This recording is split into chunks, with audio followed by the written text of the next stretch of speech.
horrible. The internet is a scary place. My mind is just kind of blown about it. I had no idea this whole time that these companies existed. Predatory Publishing?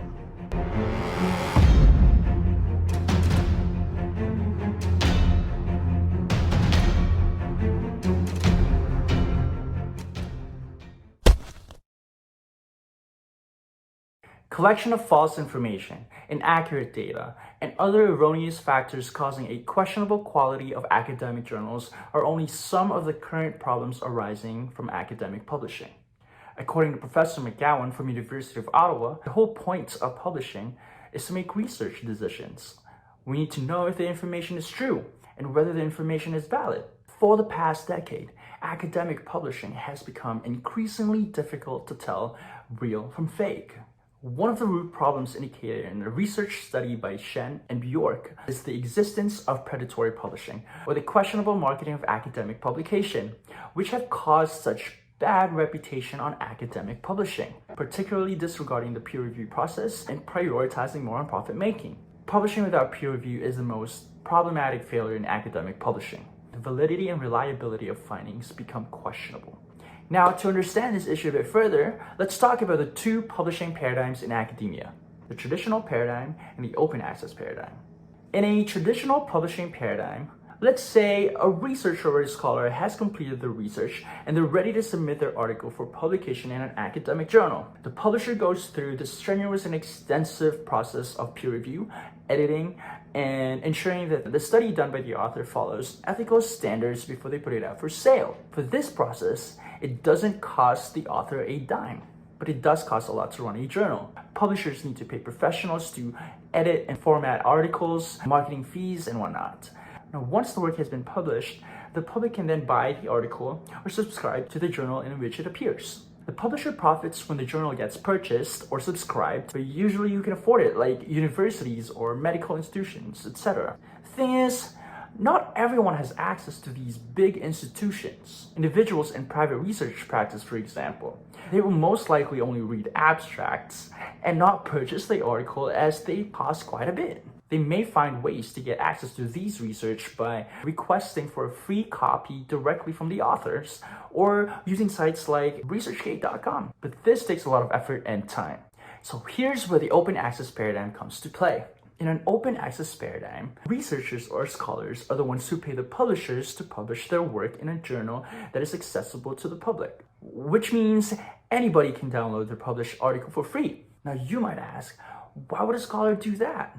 Well, readership and citation matters. The readership of an open access is much larger than a traditional because people don't have to pay to gain access to one's research. Open access journals enables authors to influence as many as possible. According to Dr. J. Phoenix Singh from Cambridge University and UPenn, there's the mirror exposure effect, which is a cognitive bias such that the more exposure your work gets, the more likely that you will be seen as credible. There's also the presumption that your work is high quality, innovative, and making genuine contribution to the field. Now, if you think about it, open access is the real deal. But with this paradigm, predatory publishing was born. Predatory publishers are those who have taken and continue to take advantage of the open access paradigm across all disciplines, from the sciences, engineering, math, arts, humanities, etc. In today's digital age, anyone can basically set up a legitimately looking website with a sophisticated name for a journal and even intentionally use the logos of well-known and legitimate academic publications to lure in scholars in publishing their work for a modest fee. They use unqualified editors, skip peer reviews, or so they claim their journals are peer-reviewed, but actually, they're not. Predatory publishers will go as far as marketing their predatory journals using editorial boards of people. People who could care less whether a journal is bad and only intend to gain bragging rights for their resume. People get sucked into the editorial boards, and unfortunately, scholars can be swindled by the benefits of this if they don't know any better. The point is, lack of awareness on predatory publishing is very problematic. This project, I've compiled clips from my interviews with students and educators across disciplines to bring awareness of this alarming issue of predatory publishing. Studying my master's in TESOL, I degree is in public relations. Now I'm getting my master's in teaching English as a second language. I have a Master's of Applied Science in Mechanical Engineering. I'm a graduate of bachelor's degree, economics and major in management science. I am a fourth year Law and Society student. I have a bachelor's in English, and currently I'm a grad student. I'm doing global health policy.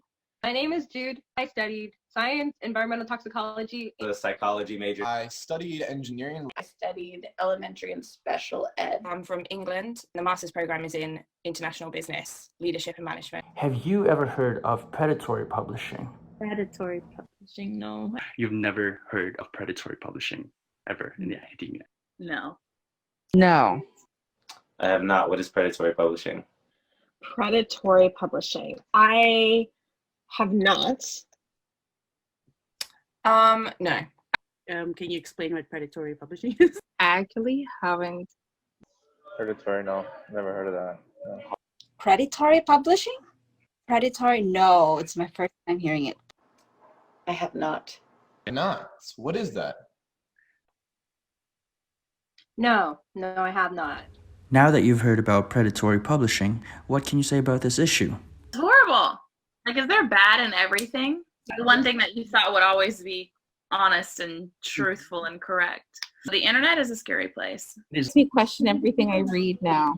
It's unethical to, number one, just to produce it. And what will happen is that if someone might not be aware that something is, it comes from a predatory site, it can, lead to it being referenced to other articles and being used as something to refer to something that's actually false. I think it makes sense to sort of check into things even a little bit. Yeah. And if they start looking from now, I will see all these issues that I wasn't really aware of. Yeah. It's very important. Oh my goodness. Like shocks right now. This is something that not a lot of people know about, right? Yeah. Being aware of it is one thing, but acting on it is unfair. I'm just going to have to do research at some point. Now I feel like when I go to look it up, I'm going to be like, all right, let me make sure this is legit. Let me see if they're on the blacklist, just because I don't want to add to that either, I don't want to be putting out wrong information. Or you got me over here questioning things that I've submitted in college, and I'm like, my mind is just kind of blown about it. I had no idea this whole time that these companies existed. Now I feel like I got to be extra careful. Here's the thing. Researchers, participants, sponsors, and everyone else involved in the process of academic publishing are not the only ones who can get affected from this problem.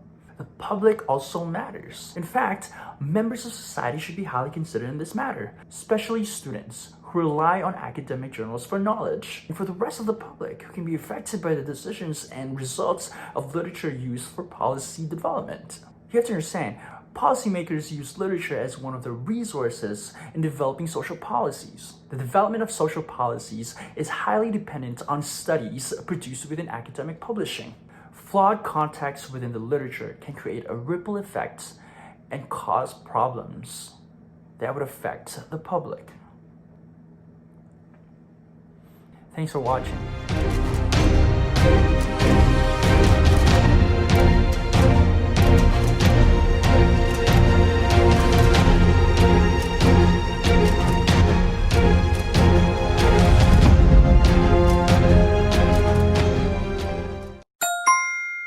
How do you look and find what could be legitimate information that can back your ideas? The best practices to find out whether a journal is predatory.